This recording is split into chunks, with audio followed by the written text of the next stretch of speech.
Hey everybody, it's Wendy Ryan bringing you my latest real estate video blog, and today I am going to discuss pocket listings. A pocket listing is one that the seller and their agent have decided to not post the property on our MLS system, and the MLS is where we as agents access all of the available properties in the area, and it's also where websites like Zillow and Realtor.com and Ravis.com, that's where they're pulling all of their data from, so it's not going to be listed there as well. So essentially the way these listings get marketed is solely through the listing agent and the buyers they have at that moment, and through word of mouth in their office.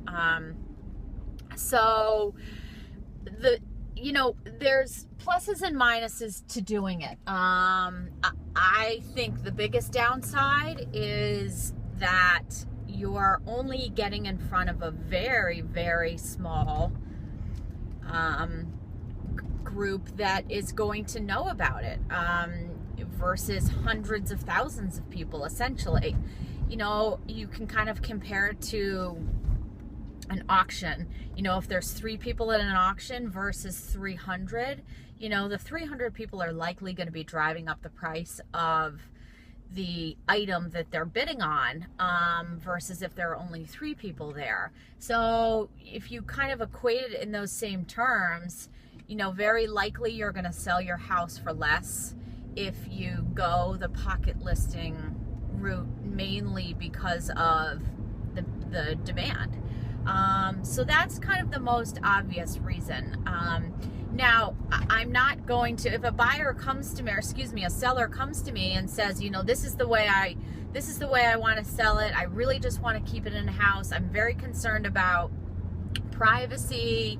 I don't want to be getting phone calls of people wanting to see my house an hour ahead of time and all that kind of stuff. Well, I'll explain to them, I understand your concern. Here are my reasons why I wouldn't prefer to go that route, mainly because, at the end, it's likely going to sell for less. But if they are, understanding that that's the downside to it, then that's their preference. But if your listing agent comes to you and says, hey, why don't I just keep this in-house at my office? I'll just, make sure to let the other agents in my office know, and I'll let my buyers know, and it'll be so much more convenient for everybody to just do it that way. Well, there's 2 things to think about when they come to you and say that. One is the easy way out. It's a lot less work to just pick up the phone and call, Judy in your office and let them know about a listing, versus doing all of the upfront work that it takes to, put a big marketing campaign together on a property. It's just, and it's a lot less money.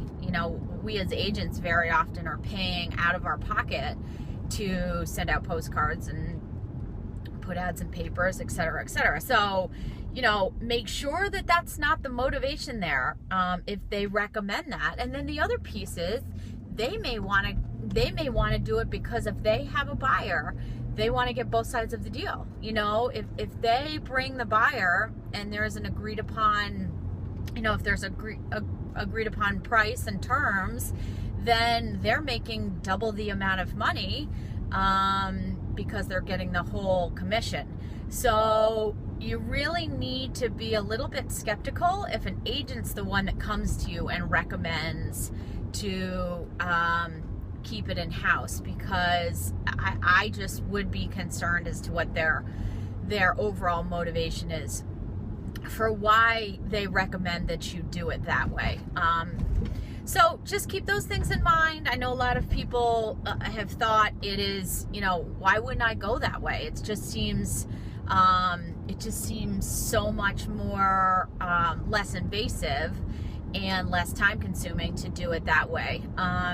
But if you keep those things in mind, then hopefully that'll be helpful in making your decision in the long run. So if you have any questions, feel free to email me anytime, Wendy R@afahomes.com. Thanks so much.